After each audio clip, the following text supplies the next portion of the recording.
Une mère célibataire est ridiculisée pour s'occuper d'un millionnaire dans le coma. Mais lorsqu'il se réveille 1 an plus tard, ses premiers mots ébranlent son monde privilégié jusqu'à la moelle. Une histoire de trahison, de rédemption et du pouvoir de l'amour véritable. Que feriez-vous si votre vie changeait à jamais? Avant de commencer l'histoire, dites-nous dans quel endroit du monde vous nous suivez aujourd'hui. Les lumières de la skyline de Lyon scintillèrent dans le ciel noir de février, tandis que Sarah Dubois se précipitait vers l'entrée du personnel de l'hôpital de la Croix-Rousse. À 32 ans, elle était la nouvelle infirmière de l'hôpital, et arriver en retard pour son service de nuit n'était pas l'impression qu'elle voulait laisser. La babysitter de son jeune fils était encore arrivée en retard, mais Sarah savait qu'il valait mieux ne pas s'excuser dans un monde qui la jugeait déjà pour être une mère noire célibataire. « Sarah, Dieu merci, vous êtes là !» appela Isabelle, l'infirmière chef, dès que Sarah atteignit le poste infirmier. « Nous avons un patient VIP qui arrive, William Delacroix-Trouet. » Les yeux de Sarah s'écarquillèrent. Tout le monde à Lyon connaissait ce nom. Les Delacroix possédaient la moitié des développements immobiliers de la ville. « L'accident de voiture est partout dans les nouvelles, » continua Isabelle, remettant à Sarah un dossier médical. « Il a fait une embardée pour sauver sa femme lors de leur dîner d'anniversaire. Elle s'en est sortie indemne, mais il est dans un état critique. » Les portes des urgences s'ouvrirent brusquement. Des ambulanciers arrivèrent en courant avec un brancard, suivi d'une femme grande et élégante, en robe de créateur, son maquillage maculé de larmes. « C'est Victoria Lebrun Delacroix, sa femme, » chuchota Isabelle. « Mariée depuis 1 an aujourd'hui. » Sarah observa Victoria saisir le bras du médecin traitant. « Savez-vous qui est mon mari? Il a besoin des meilleurs soins. Je veux que des spécialistes soient dépêchés de partout où c'est nécessaire. » Les heures qui suivirent furent un flou d'activité. William Delacroix-III, ou Bill comme Sarah apprit qu'il préférait qu'on l'appelle, fut stabilisé, mais resta inconscient. Le diagnostic initial n'était pas bon. Traumatisme crânien sévère avec complications possibles à long terme. Sarah fut affectée à l'équipe soignante de Bill, au grand déplaisir visible de Victoria. Le regard que la riche femme lança à Sarah lorsqu'elle entra dans la chambre pour vérifier les signes vitaux de Bill en disait long. « Êtes-vous qualifiée ?» demanda Victoria, son ton dégoulinant de doute tandis qu'elle examinait Sarah de la tête aux pieds. « Oui, Madame Delacroix. J'ai terminé première de ma promotion au programme d'études infirmières de l'université Claude Bernard Lyon. 15. Victoria pinça les lèvres. « Eh bien, je suppose que l'hôpital sait ce qu'il fait. Juste, faites attention à tout. Tout est très cher. » Au fil de la nuit, Sarah remarqua que Victoria passait plus de temps sur son téléphone que sur son mari. Elle entendit des bribes de conversation sur les contrats d'assurance et la procuration. Lorsque Victoria partit enfin vers minuit, Sarah vérifiait le perfusion de Bill. Elle regarda son visage paisible, beau malgré les contusions et les bandages. « Vous savez, monsieur Delacroix, » dit-elle doucement en ajustant ses oreillers, « j'ai vu toutes sortes de gens dans cet hôpital. Riches, pauvres, de toutes les couleurs et de tous les milieux. Mais lorsqu'ils sont là, dans ce lit, rien de tout cela n'a d'importance. Ce qui compte, c'est le combat à l'intérieur d'eux. » Elle ne savait pas alors que ce n'était que le début, que cet homme inconscient allait changer sa vie à jamais, ou qu'elle allait faire face aux plus grands défis de sa carrière dans les mois à venir. Elle ne savait pas que les chuchotements avaient déjà commencé, à quel point il était inapproprié pour quelqu'un comme elle de s'occuper de quelqu'un comme lui. Tout ce que Sarah savait, c'est qu'elle avait un travail à faire et qu'elle le ferait avec tout ce qu'elle avait. Tout comme sa grand-mère le lui avait appris. Tenez-vous droite, travaillez dur et ne laissez jamais personne vous dire ce que vous ne pouvez pas faire. Les camions de télévision se rassemblaient déjà devant l'hôpital, leur lumière créant un jour artificiel sur le parking. Demain, toute la ville parlerait de l'accident de Bill Delacroix. Mais ici, dans le calme de l'unité de soins intensifs, il n'y avait que Sarah faisant ce qu'elle faisait de mieux, s'occuper de ceux qui avaient besoin d'elle, peu importe qui ils étaient ou d'où ils venaient. « Eh bien, monsieur Delacroix, » dit-elle, effectuant une dernière vérification avant ses rondes. « On dirait que c'est juste vous et moi pour l'instant. Et je vous le promets, je ne vais nulle part. » Elle ne savait pas à quel point ces mots seraient prophétiques, ni à combien de résistance elle ferait face pour tenir cette promesse. L'histoire qui allait se dérouler allait ébranler la haute société lyonnaise jusqu'à la moelle et remettre en question tout ce que tout le monde pensait savoir sur l'amour, la loyauté et le pouvoir des soins dévoués. Dans les jours qui suivirent, le monde confortable des Delacroix entrerait en conflit spectaculaire avec l'approche pratique et terre-à-terre de Sarah de la vie et de la guérison. Mais pour l'instant, Dans le calme de cette première nuit, il ne s'agissait que d'une infirmière faisant son travail, sans savoir qu'elle allait devenir le centre d'une histoire qui allait changer non seulement 2 vies, mais aussi la perspective d'une communauté entière sur ce qui compte vraiment lorsque la vie est en jeu. La nouvelle de l'état de Bill Delacroix s'est répandue rapidement dans les cercles sociaux d'élite de Lyon.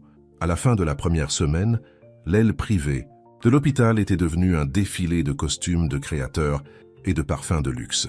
Sarah remarqua comment ses visiteurs regardaient à peine Bill, se concentrant plutôt sur Victoria et ses démonstrations dramatiques de chagrin. « C'est simplement terrible », sanglota Victoria à un groupe de dames de la haute société, un après-midi, s'essuyant les yeux avec un mouchoir brodé. Et pour aggraver les choses, l'hôpital a affecté... elle lança un coup d'œil à Sarah qui vérifiait les signes vitaux de Bill. « Disons simplement que je ne suis pas sûre de la qualité des soins. » Sarah fit semblant de ne pas entendre, mais ses mains se serrèrent légèrement sur le brassard de tensiomètre. Elle pensa à son fils Antoine, âgé de 6 ans, et à la façon dont elle faisait des doubles services pour lui donner une vie meilleure. Ces gens n'avaient aucune idée de ce à quoi ressemblait une véritable lutte. Antoine Moreau, l'avocat de la famille Delacroix, devint une présence régulière. Sarah n'aimait pas la façon dont il se blottissait avec Victoria dans les coins, parlant à voix basse, qui cessait dès que quelqu'un approchait. « Madame Delacroix » l'entendit-elle dire un jour, « nous devons agir rapidement pendant qu'il est encore inconscient. La procuration. » Victoria l'interrompit d'un regard vif lorsqu'elle remarqua Sarah dans l'embrasure de la porte. Mais les inquiétudes de Sarah augmentèrent lorsqu'elle vit le défilé de papiers que Victoria signait. Grâce à des bribes de conversation, elle apprit que Victoria prenait le contrôle des entreprises de Bill, prétendant que c'était pour son propre bien.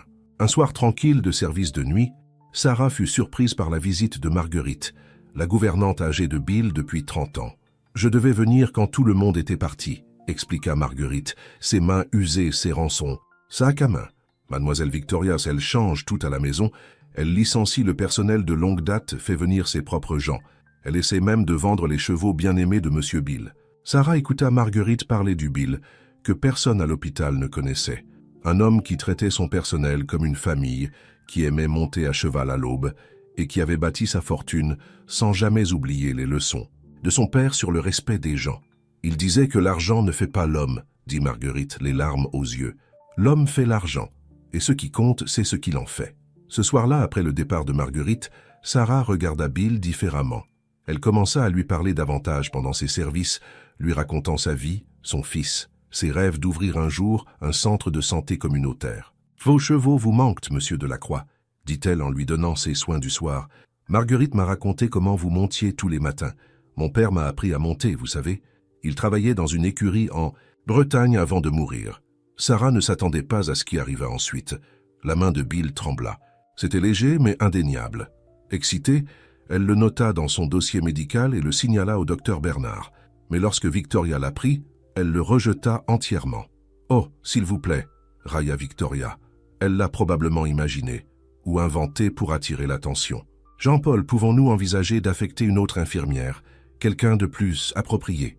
Le directeur de l'hôpital, le docteur Dubois, appela Sarah dans son bureau le lendemain. « Sarah, vous êtes l'une de nos meilleures infirmières, » dit-il prudemment. « Mais Madame Delacroix a exprimé quelques préoccupations. »« Parce que je suis noire ?» demanda directement Sarah.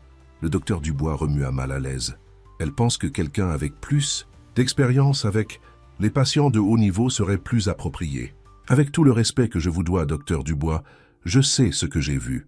Monsieur Delacroix a réagi, et je n'abandonnerai pas mon patient parce que sa femme a des préjugés. » À sa grande surprise, le docteur Dubois sourit légèrement. « C'est exactement ce que j'espérais que vous diriez. Continuez à faire votre travail, Sarah. Certains d'entre nous pensent toujours que c'est ce qui compte le plus. Mais les tentatives de Victoria pour se débarrasser de Sarah ne faisaient que commencer. D'étranges accidents commencèrent à se produire pendant les services de Sarah. Du matériel débranché mystérieusement, des dossiers médicaux disparus, des horaires soudainement modifiés.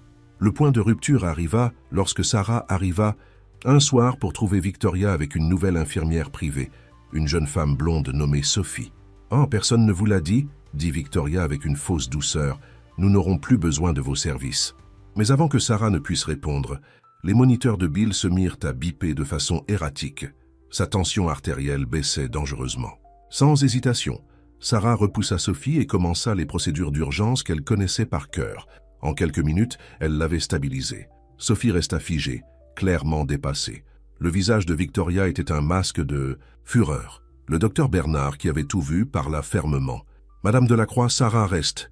La vie de votre mari est plus importante que toutes les préférences personnelles que vous pourriez avoir. » Cette nuit-là marqua un tournant. Les autres membres du personnel de l'hôpital, qui avaient tout vu se dérouler, commencèrent à soutenir ouvertement Sarah. Ils avaient vu son dévouement, ses compétences et son engagement indéfectible envers son patient. Mais Sarah savait que Victoria n'avait pas fini. Les yeux froids de la femme promettaient vengeance et les appels téléphoniques chuchotés avec Antoine Moreau continuèrent. Quelque chose de plus grand était en train de mijoter et Sarah avait le sentiment qu'elle allait se retrouver au milieu d'une tempête qui allait ébranler la haute société lyonnaise jusqu'à la moelle. En regardant le visage paisible de Bill, Sarah fit une promesse silencieuse. « Ne vous inquiétez pas, monsieur Delacroix, peu importe ce que votre femme me lance, je serai là.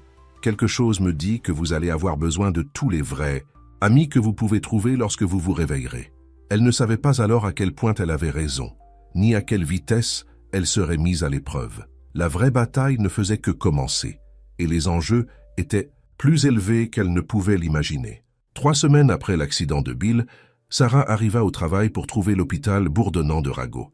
Victoria Delacroix avait été aperçue dans le restaurant le plus exclusif de la ville, dînant intimement avec Jean-Pierre Dupont, le plus grand rival commercial de Bill. « Juste en train de réconforter un vieil ami de la famille », déclara Victoria au magazine mondain. Mais Sarah avait vu la façon dont ils se tenaient la main sous la table lorsque Jean-Pierre visitait l'hôpital, pensant que personne ne les regardait. La même semaine, Antoine, le fils de Sarah, tomba malade. Sans personne d'autre pour le surveiller, elle dut l'emmener au travail un soir. « Maintenant, mon chéri, reste tranquille dans la salle de repos avec tes livres à colorier, » lui dit Sarah. « Maman doit vérifier son patient. » Mais pendant ces rondes, elle trouva Antoine assis au chevet de Bill, racontant à l'homme inconscient tout ce qu'il avait fait à l'école. « Et puis Jimmy a dit que Sarah ne savait pas, c'est que son arrestation déclencherait une série d'événements qui secouraient la société lyonnaise jusqu'à ses fondations. Parfois, elle réfléchirait plus tard. Il faut toucher le fond avant que la justice puisse refaire surface. » Dans sa petite cellule de prison ce soir-là, Sarah s'accrocha à une seule pensée. Elle avait vu la main de Bill bouger, vu ses réactions aux histoires d'Antoine. Il était toujours là, luttant pour se réveiller. Et tant qu'il y aurait une bataille à mener, Sarah Dubois n'abandonnerait pas. Le lendemain matin apporterait des alliés inattendus, des preuves cachées et les premiers signes que Bill Delacroix était enfin prêt à se réveiller et à faire face à la vérité sur la femme qu'il avait épousée et la femme qui n'avait jamais abandonné. Sarah passa une nuit terrifiante en prison, pensant à Antoine qui restait chez sa voisine et s'inquiétant des soins de Bill. Mais l'aide vint d'une source inattendue. Tôt le lendemain matin, Marguerite apparut avec Jean-Paul Lefebvre, l'un des meilleurs avocats de Lyon. Bill avait des caméras de sécurité dans son bureau à domicile, expliqua Marguerite. J'y travaille depuis 30 ans.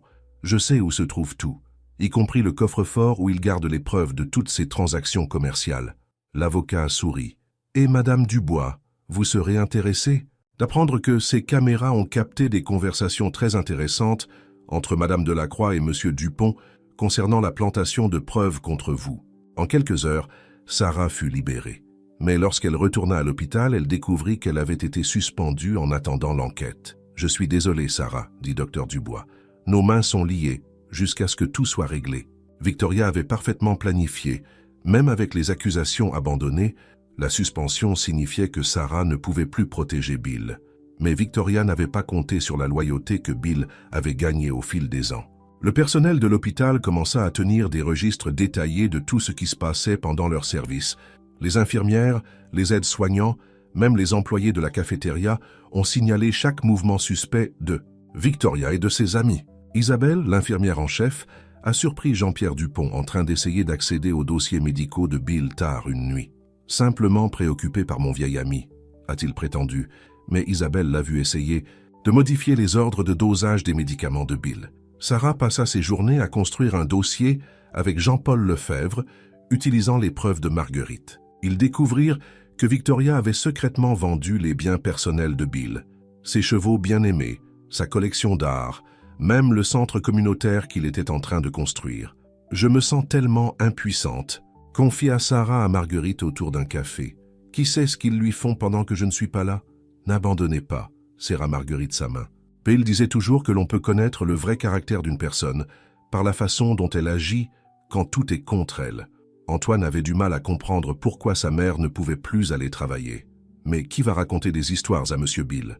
demanda-t-il un soir. « Il aime mes histoires, maman. » Sarah serra son fils fort, retenant ses larmes. « Parfois, mon chéri, faire ce qui est juste signifie faire des choix difficiles. » Puis vint la nouvelle que Victoria et Antoine, Moreau avaient à convoquer une autre réunion du conseil d'administration. Cette fois, ils avaient un médecin prêt à déclarer que Bill ne retrouverait jamais conscience. « Une fois qu'il sera déclaré végétatif permanent, » expliqua Jean-Paul, « la procuration de Victoria deviendra absolue. Elle peut débrancher les appareils à tout moment. » Sarah sentit son sang se glacer. « Il ne le ferait pas. Les contrats d'assurance paient différemment pour la mort que pour les soins à long terme, » dit Jean-Paul sombrement. Et avec lui disparu, il n'y aurait personne pour contester leurs actions. Ce soir-là, Sarah ne put pas dormir. Elle continuait à penser à Bill, impuissant dans ce lit d'hôpital, à toutes les personnes qui dépendaient de lui, à Antoine, qui demandait chaque jour quand il pourrait rendre visite à Monsieur Bill à nouveau. À l'aube, elle prit une décision. Elle appela « Jean-Paul, je veux demander une tutelle médicale d'urgence, dit-elle. En tant qu'infirmière de Bill, je peux témoigner qu'il montre des signes de conscience. Nous pouvons exiger de nouveaux examens médicaux. Ils vont s'en prendre à vous avec tout ce qu'ils ont, avertissait Jean-Paul. Victoria répand déjà des rumeurs à votre sujet, vous traitant d'obsédé par Bill, vous qualifiant de chasseuse d'or. Je m'en fiche, dit Sarah fermement. Il ne s'agit pas de moi. Il s'agit de faire ce qui est juste. Les médias ont explosé avec l'histoire. Une infirmière réclame les droits sur un patient milliardaire, criait les titres. Victoria jouait parfaitement la femme endeuillée pour les caméras, peignant Sarah comme une opportuniste essayant de voler son mari. Mais alors, quelque chose d'inattendu s'est produit. Les employés de Bill ont commencé à se manifester. Des centaines d'entre eux ont partagé des histoires sur sa gentillesse, son intégrité, ses projets d'utiliser sa richesse pour aider les communautés dans le besoin. Ils ont organisé des rassemblements devant l'hôpital, exigeant que Sarah soit réintégrée. Même certains des élites lyonnaises ont commencé à remettre en question les actions de Victoria. De vieux amis de la famille se souvenaient à quelle vitesse elle avait fait pression pour prendre le contrôle de tout, comment elle avait changé après le mariage. La pression a augmenté jusqu'à ce que l'hôpital n'ait d'autre choix que d'accepter de nouvelles évaluations neurologiques. Sarah a été autorisée à retourner au travail sous supervision. La première nuit de retour, elle trouva la chambre de Bill remplie de fleurs fraîches et de cartes de ses employés. Assise près de son lit, vérifiant ses signes vitaux comme avant, elle sentit des larmes dans les yeux. « Vous avez toute une armée qui se bat pour vous maintenant, monsieur Delacroix, » dit-elle doucement. « Toutes ces personnes croient en vous. Alors vous devez aussi continuer à vous battre. » Et puis cela s'est produit. Les yeux de Bill se sont ouverts brièvement. Ses moniteurs ont montré une activité cérébrale consciente et claire. Sarah appuya sur le bouton d'appel et en quelques minutes, la pièce fut remplie de médecins. Mais avant leur arrivée, les lèvres de Bill bougèrent légèrement, formant un seul mot. « Sarah ».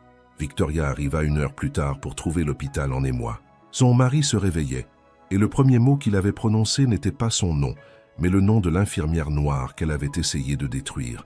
Le regard sur le visage de Victoria a rendu une chose claire. La vraie bataille ne faisait que commencer. Mais cette fois, Sarah ne se battait pas seule, et quelque part au fond, Bill Delacroix se battait enfin aussi. La nouvelle du premier mot de Bill s'est répandue comme une traînée de poudre à l'hôpital. Victoria a essayé de contrôler le récit, disant aux journalistes que Sarah l'avait imaginé, que tous les sons n'étaient que des mouvements musculaires aléatoires. Mais l'équipement médical avait tout enregistré. Bill Delacroix se réveillait définitivement. « Cela ne change rien », a lancé Victoria à Antoine Moreau dans le couloir de l'hôpital. « Nous devons aller plus vite. » Une fois les transferts d'entreprise terminés, « Madame Delacroix », interrompit Dr Bernard, s'approchant avec Sarah et plusieurs spécialistes. « Votre mari présente de forts signes de conscience émergente. Nous devons discuter de son plan de soins. » Le visage parfaitement maquillé de Victoria se contracta. « Je suis sa femme. Je prendrai toutes les décisions concernant ses soins. » En fait, Jean-Paul Lefebvre s'avança, des papiers à la main. Compte tenu des circonstances et des preuves de conflit d'intérêts potentiels, le tribunal a accordé notre demande de nomination d'un tuteur médical indépendant. Le cri de rage de Victoria résonna dans les couloirs de l'hôpital. Au cours des jours suivants, les moments de conscience de Bill se sont allongés. Sarah était là pour chacun d'eux, l'aidant à concentrer ses yeux, à serrer sa main, à répondre à des questions simples. Son cerveau travaillait à reconstruire des connexions, guérissant lentement mais sûrement. Antoine était ravi lorsque Sarah lui annonça la nouvelle. « Puis-je raconter à Monsieur Bill mon match de baseball? J'ai frappé un home run. »« Bientôt, mon chéri, » promit Sarah. « Il doit devenir un peu plus fort d'abord. » Mais Victoria n'abandonnait pas. Elle a convoqué une conférence de presse devant l'hôpital, les larmes coulant sur son visage. « Mon mari est retenu loin de moi par le personnel de l'hôpital qui a outrepassé ses limites, » a-t-elle sangloté. Cette infirmière, cette Sarah Dubois, a en quelque sorte convaincu tout le monde qu'elle a les meilleurs intérêts de mon mari à cœur. Mais où était-elle pendant notre mariage? Où était-elle quand nous avons construit notre vie? Ensemble, les journalistes ont adoré, mais ils ont aussi commencé à creuser plus profondément. Ils ont trouvé les récents achats de Victoria, un nouveau manoir à son seul nom, des comptes bancaires offshore, des transferts suspects des comptes commerciaux de Bill. Un après-midi, tandis que Sarah aidait Bill avec ses exercices de thérapie, il réussit à parler à nouveau. « Cheval » dit-il faiblement. « Mes chevaux ?» Le cœur de Sarah s'est brisé, se souvenant de ce que Marguerite lui avait dit à propos de la vente de ses animaux bien-aimés par Victoria. Mais elle eut alors une idée. Elle sortit son téléphone et montra à Bill des photos de ses chevaux que Marguerite avait sauvegardés. « Ils sont en sécurité, » lui dit-elle. « Votre responsable d'écurie a refusé de les vendre. Il a dit qu'il ne prendrait que vos ordres. » Une larme roula sur la joue de Bill. « Votre vrai vous est toujours là, » dit Sarah, doucement, essuyant la larme. « Et nous n'allons laisser personne vous enlever les choses que vous aimez. » Ce soir-là, Jean-Pierre Dupont fit une erreur. Pensant que les caméras de sécurité étaient éteintes, il rencontra Victoria dans le bureau de Bill au manoir. « Tout s'effondre, » siffla Victoria. « Il n'était pas censé se réveiller. Les médecins ont dit que les dommages étaient trop importants. »« Calmez-vous, » dit Jean-Pierre. « Les transferts sont presque terminés. Une fois la fusion effectuée, et que se passe-t-il lorsqu'il pourra parler correctement? Quand il dira à tout, le monde que nous avons causé l'accident. » Aucun d'eux n'a remarqué Marguerite dans l'ombre, son téléphone enregistrant tout. De retour à l'hôpital, Sarah travailla sans relâche avec l'équipe de thérapie de Bill. Chaque petite victoire était célébrée. La première fois qu'il pouvait tenir une tasse, le jour où il est resté éveillé pendant 2 heures, le matin où il a souri à une des blagues d'Antoine. « Vous avez un bon garçon », Bill réussit à dire un jour, sa voix encore rauque après des mois d'inutilisation. Sarah fit une pause en ajustant ses oreillers. « Il est tout mon monde. Je l'élève pour qu'il soit un homme bien, comme son grand-père l'était. Comme vous l'êtes. » La main de Bill trouva la sienne. « Merci de te battre. Pour moi, quelqu'un devait le faire, » répondit simplement Sarah. « J'ai vu qui vous étiez vraiment, même quand vous ne pouviez pas nous le montrer. » Ce soir-là, Marguerite apporta l'enregistrement à Jean-Paul Lefebvre. En quelques heures, des mandats d'arrêt furent émis contre Victoria et Jean-Pierre Dupont. Les titres du lendemain matin ont choqué la société lyonnaise. L'épouse d'un milliardaire et son rival commercial arrêtés pour tentative de meurtre. Sarah vérifiait les signes vitaux de Bill lorsqu'ils lui apprirent la nouvelle. Son visage ne montrait aucune surprise, seulement une profonde tristesse. « Je savais que quelque chose n'allait pas ce soir-là, » dit-il lentement. Victoria était en colère. À propos du projet communautaire, elle a dit que jeter son avenir aux ordures. Les freins, Sarah serra sa main alors qu'il luttait contre le douloureux souvenir. « Mais vous avez trouvé la vraie vérité, » continua-t-il. « Vous avez vu le vrai moi. Ce n'était pas difficile, » sourit Sarah. « Vos actions ont parlé plus fort que tout ce que Victoria pouvait dire. La façon dont vous traitiez les gens, le bien que vous essayiez de faire, c'est le vrai Bill Delacroix. » Alors que le soleil se couchait sur Lyon, projetant de longues ombres à travers la fenêtre de l'hôpital, le rétablissement de Bill était loin d'être terminé.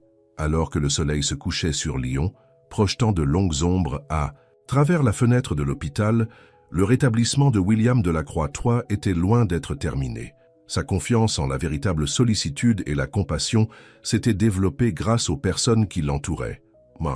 Regardant Sarah Dubois qui avait tout risqué pour le protéger, William réalisa que parfois, les plus grands cadeaux de la vie se cachent derrière ses plus grands défis.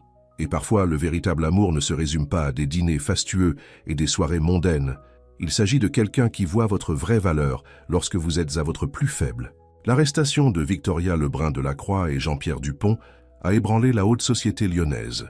Des camions de télévision se sont garés devant l'hôpital. Les dames de la haute société chuchotèrent derrière leurs sacs à main de créateurs et les médias sociaux ont explosé de spéculations. Mais dans la chambre d'hôpital de William, un autre type de drame se déroulait. « J'aurais dû le voir », a déclaré William lors d'une de ses séances de thérapie. Sa voix était plus forte maintenant, bien qu'il se fatiguait encore facilement. Tous les signes étaient là. Sarah ajusta ses oreillers. « Ne vous blâmez pas. Victoria a berné beaucoup de monde. »« Pas vous », sourit-il faiblement. « Vous avez vu clair en elle dès le départ. » L'enquête a révélé toute l'ampleur du plan de Victoria et Jean-Pierre. Ils avaient trafiqué la voiture de William, espérant que l'accident le tuerait ou le laisserait dans un coma permanent. Victoria avait épousé William pour son argent, travaillant avec Jean-Pierre pour prendre lentement le contrôle de son empire. Mais leur plan avait une faille fatale. Ils n'avaient ne pas compté sur Sarah Dubois.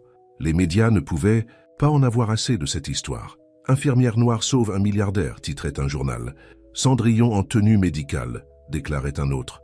Les journalistes ont essayé sans cesse d'obtenir des interviews avec Sarah, lui offrant de l'argent pour son histoire de pauvre qui devient riche. « Mais ce n'est pas de ça qu'il s'agit », a dit Sarah à Antoine un soir alors, qu'elle le mettait au lit. Parfois, faire ce qui est juste est sa propre récompense. Comme quand j'ai aidé Tommy en maths, même s'il était méchant avec moi avant, demanda Antoine. Sarah lui embrassa le front. Exactement comme ça, mon chéri. À l'hôpital, le rétablissement de William se poursuivait. Sarah est restée son infirmière principale, mais quelque chose changeait dans leur relation. Elle remarqua comment ses yeux la suivaient dans la pièce, comment il souriait chaque fois qu'Antoine rendait visite, comment il écoutait attentivement chaque mot qu'elle disait. Un jour, pendant la physiothérapie, William a eu du mal à se tenir debout pour la première fois depuis l'accident. « Je vous tiens », dit Sarah, soutenant son poids. « Prenez votre temps. » Leurs visages étaient proches, et pendant un instant, quelque chose d'électrique passa entre eux. La main de William se serra sur son bras. « Sarah, » dit-il doucement, « je ne sais pas ce que j'aurais fait sans vous. » Avant qu'elle ne puisse répondre, Antoine Moreau entra dans la pièce avec une équipe d'avocats. « William, nous devons parler de l'entreprise, » dit Antoine avec urgence. Avec l'arrestation de Victoria, c'est le chaos dans la salle du conseil. Les actionnaires paniquent. Le visage de William s'est durci. « Sarah, voulez-vous nous laisser une minute ?» Mais alors qu'elle se tournait pour partir, William lui prit la main. « En fait, non, restez, je veux que vous entendiez cela. » Ce qui suivit fut une révélation qui stupéfia tout le monde dans la pièce. William travaillait sur un projet secret avant son accident, une restructuration complète de son entreprise pour se concentrer sur le développement communautaire et les logements sociaux. Victoria s'y est opposée, expliqua William. Elle a dit que cela ruinerait notre style de vie. Mais en voyant comment Sarah vit, combien elle travaille dur pour donner une vie meilleure à Antoine, cela prouve simplement ce que j'ai toujours cru. Le succès ne signifie rien si vous ne l'utilisez pas pour aider les autres. Antoine eut l'air horrifié. Mais les actionnaires peuvent soit monter à bord, soit vendre leurs actions, dit William fermement. On m'a donné une seconde chance dans la vie. Je ne vais pas la gaspiller à simplement gagner plus d'argent. Ce soir-là, après le départ de ses avocats, William demanda à Sarah de rester un peu plus longtemps. Après son service, « Il y a quelque chose que je dois dire, » commença-t-il, la voix sérieuse. « Ces derniers mois, vous m'avez vu à mon pire. Vous vous êtes battu pour moi alors que tout le monde était prêt à m'abandonner. Vous avez tout risqué, votre travail, votre réputation. Je faisais juste ce qui était juste, » interrompit Sarah. « Non, » sourit William. « Vous avez fait bien plus que ça. Vous m'avez montré à quoi ressemble la vraie sollicitude. Vous et Antoine, vous m'avez donné quelque chose pour lequel me battre. » Sarah sentit son cœur faire un bond. « Monsieur Delacroix, s'il vous plaît, » dit-il doucement, « appelez-moi William. » Mais avant que l'un ou l'autre ne puisse dire plus, une commotion éclata dans le couloir. La mère de Victoria, Elisabeth Lebrun, était arrivée avec sa propre équipe d'avocats. « C'est une erreur, » annonça-t-elle dramatiquement. « Ma fille est innocente. Elle ne ferait jamais de mal à son mari bien-aimé. » Le visage de William s'assombrit. « Sarah, voulez-vous appeler la sécurité ?» Et puis Jean-Paul Lefebvre. « Je pense qu'il est temps de montrer à tout le monde le reste des preuves que Marguerite a rassemblées. » Alors que Sarah passait les appels, elle ne put s'empêcher de remarquer à quel point William était différent maintenant. Plus fort, plus déterminé, mais aussi plus doux. L'homme qui émergeait de cette épreuve n'était pas le même milliardaire qui avait eu un accident de voiture cette nuit fatidique. C'était quelqu'un de nouveau, quelqu'un qui avait appris à la dure ce qui compte vraiment dans la vie. Mais les plus grands défis étaient encore à venir. Le procès de Victoria captiverait la ville, les familles fortunées résisteraient à la nouvelle orientation commerciale de William et Sarah ferait face à un examen minutieux comme jamais auparavant. La question n'était pas seulement de savoir si leurs sentiments croissants l'un pour l'autre pourraient survivre, c'était de savoir si l'élite de Lyon était prête à accepter une relation qui transgressait toutes les limites qu'elle chérissait. Alors que le soleil se couchait sur les toits de la ville, Sarah regarda William dormir paisiblement dans son lit d'hôpital. Quoi qu'il arrive ensuite, une chose était certaine, la vie ne serait plus jamais la même pour aucun d'eux.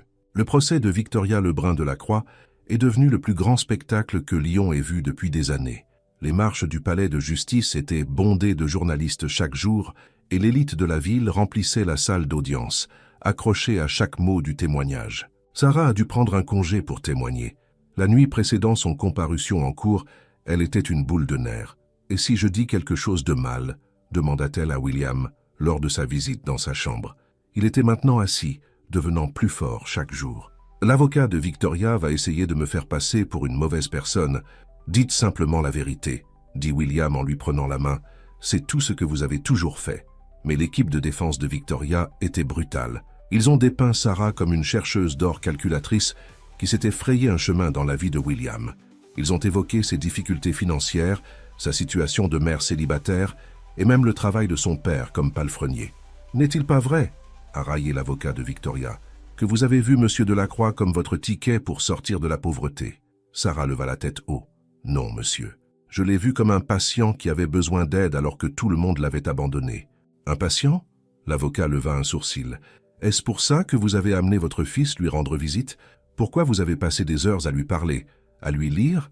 Étaient-ce des tâches infirmières normales? » « C'était des devoirs humains, » répondit fermement Sarah. Monsieur Delacroix n'était pas seulement un homme riche dans un lit. C'était une personne qui avait besoin de connexion, qui avait besoin de quelqu'un pour se battre pour lui alors qu'il ne pouvait pas se battre pour lui-même.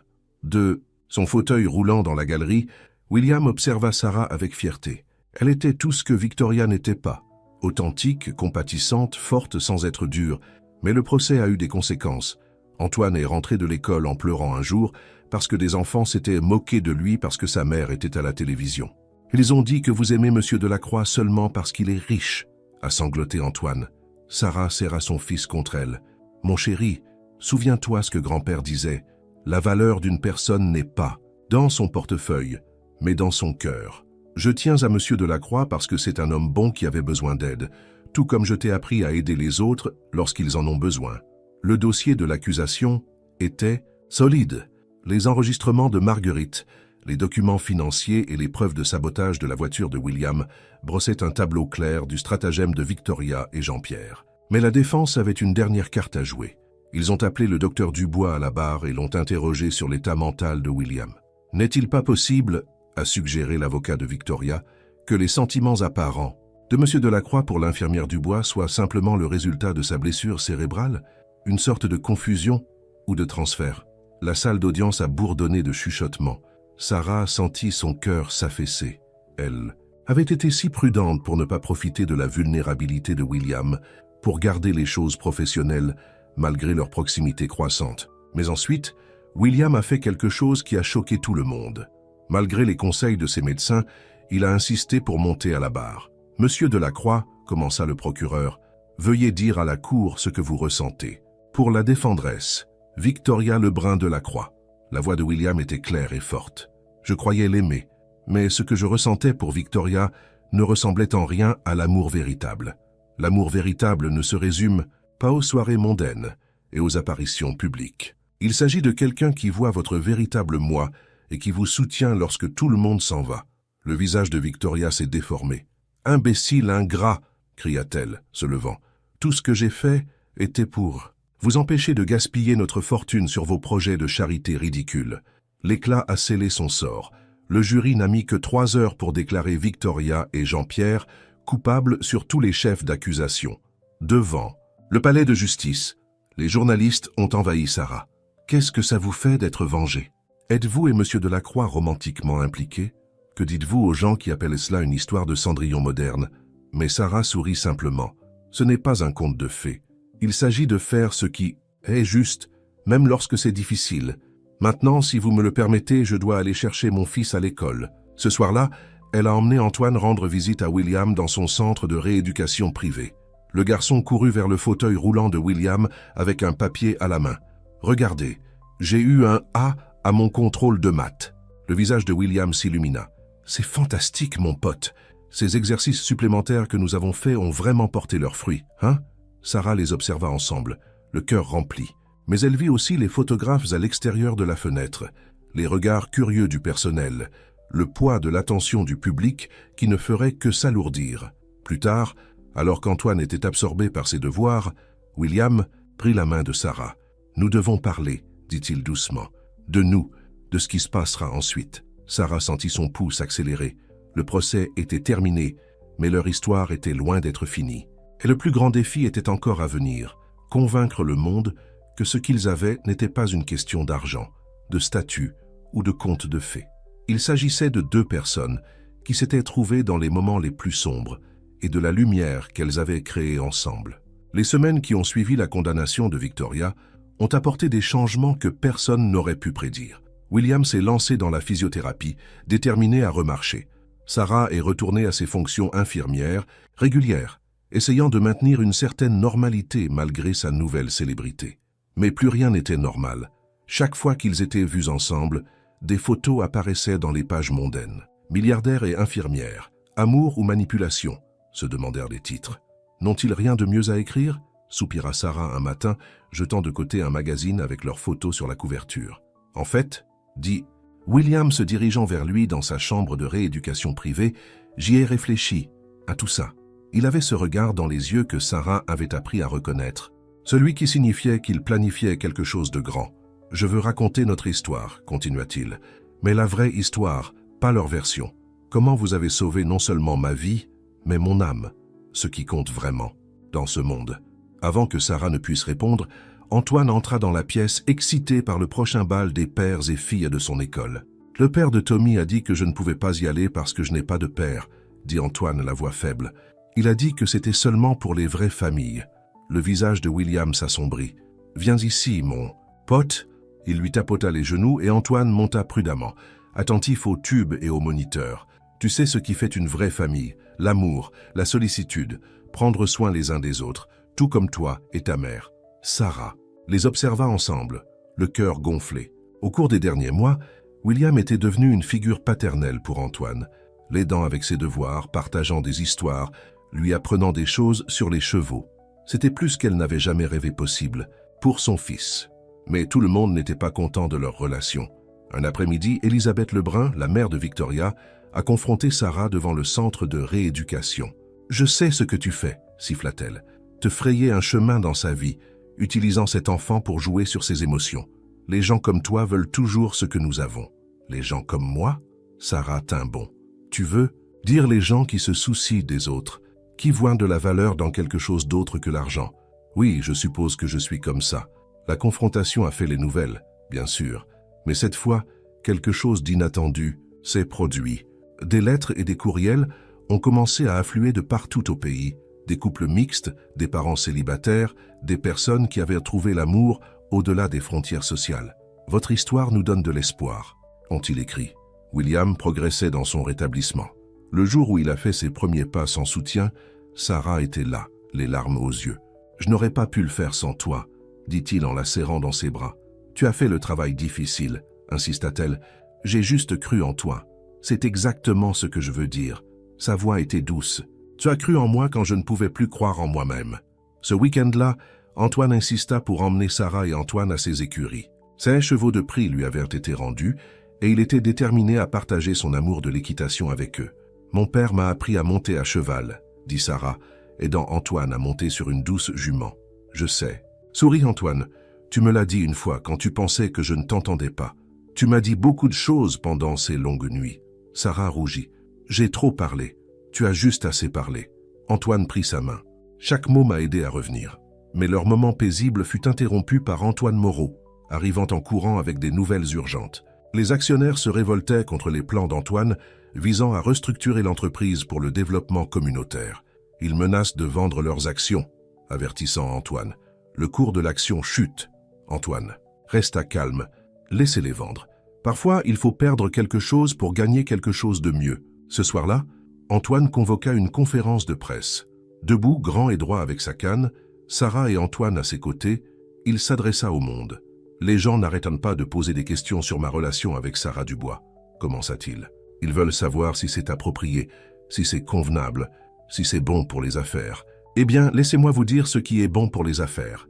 L'intégrité, la compassion, utiliser nos ressources pour aider les autres. » Il annonça la création de la Fondation Dubois de la Croix, dédiée à fournir des soins de santé et des possibilités d'éducation aux communautés défavorisées. « Sarah et Antoine m'ont appris que la vraie richesse ne se mesure pas à l'argent, » continua-t-il. « C'est le nombre de vies que vous touchez, les différences que vous faites. Et je suis fier de dire qu'ils ont accepté de m'aider à faire ces différences, non seulement en tant qu'associé de la Fondation, mais en tant que ma famille. » Les journalistes se sont mis à poser des questions, mais Antoine n'avait pas fini. Les larmes aux yeux, il se tourna vers Sarah. « Tu m'as promis une fois de ne jamais me quitter, » dit-il doucement. « Maintenant, je veux te faire la même promesse. » Le cœur de Sarah s'arrêta lorsqu'Antoine, lentement et prudemment, s'agenouilla. Mais avant qu'il ne puisse prononcer les mots qui allaient changer leur vie à jamais, une agitation éclata au fond de la salle. Quelqu'un se frayait un chemin à travers la foule, quelqu'un qu'il ne s'attendait plus jamais à revoir. La foule se sépara pour révéler Richard Lebrun, le frère de Victoria, avec une équipe d'avocats derrière lui. « Je suis désolé d'interrompre ce moment touchant, » railla Richard, « mais j'ai des documents prouvant que William Delacroix n'est pas mentalement compétent pour prendre ses décisions. » Antoine lutta pour se relever de sa position agenouillée, le visage dur. Sarah fit un pas en avant pour l'aider, mais il serra sa main, voulant se relever seul. « De quoi parles-tu, Richard ?» La voix d'Antoine était ferme. Richard leva. « Un dossier. Examens médicaux effectués juste après votre accident, montrant un traumatisme cérébral sévère, et des évaluations psychologiques récentes, suggérant que vous souffrez de manipulation émotionnelle et de dépendance. Nous déposons une demande de mise sous tutelle. » Les journalistes s'emballèrent, les appareils photos clignotants. Antoine prit la main de Sarah, effrayée par le chaos. « Ça va, mon chéri ?» chuchota Sarah, bien que son propre cœur battait la chamade.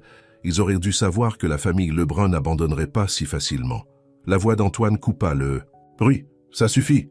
La salle devint silencieuse. « J'ai passé des mois à reconstruire ma force, non seulement physiquement, mais mentalement. Chaque médecin de l'hôpital de la Croix-Rousse peut témoigner de ma compétence. »« Ah oui, l'hôpital de la Croix-Rousse, » sourit Richard, froidement. « Où travaille votre petite amie infirmière ? Très pratique. » Sarah sentit son visage brûler, mais avant qu'elle ne puisse répondre, une voix inattendue retentit. « Je peux aussi témoigner. » Tout le monde se retourna pour voir Dr Anne-Lise Moreau, l'une des neurologues les plus respectées de Lyon, entrer dans la salle. « Je surveille indépendamment le rétablissement de M. Delacroix depuis 2 mois, » annonça Dr Moreau, à la demande de sa compagnie d'assurance, « et je peux affirmer sans équivoque qu'il est sain d'esprit et pleinement capable de prendre ses propres décisions. » Le visage de Richard rougit. « Mais le traumatisme a conduit à un rétablissement remarquable, » interrompit Dr Moreau. « En fait, le cas de M. Delacroix sera présenté dans le numéro de la revue Neurologie du mois prochain. Ces scanners cérébraux montrent une guérison exceptionnelle, en partie grâce aux approches de soins innovantes, utilisées pendant son coma. » Elle sourit à Sarah. « Parfois, l'amour est vraiment le meilleur médicament. » Mais Richard avait encore une carte à jouer. Il se tourna vers Sarah. « Qu'en est-il de votre passé, mademoiselle Dubois? La vraie raison pour laquelle vous avez quitté votre dernier emploi d'infirmière en Bretagne ?» Sarah sentit son sang se glacer. Comment savait-il cela? Antoine se rapprocha d'elle. « Quoi qu'il en soit, Sarah, nous affronterons ça ensemble. » Sarah prit une profonde inspiration. « Il y a 6 ans, j'ai été licenciée pour insubordination. J'ai refusé de falsifier des dossiers médicaux lorsqu'une famille de patients riches voulait cacher son alcoolisme.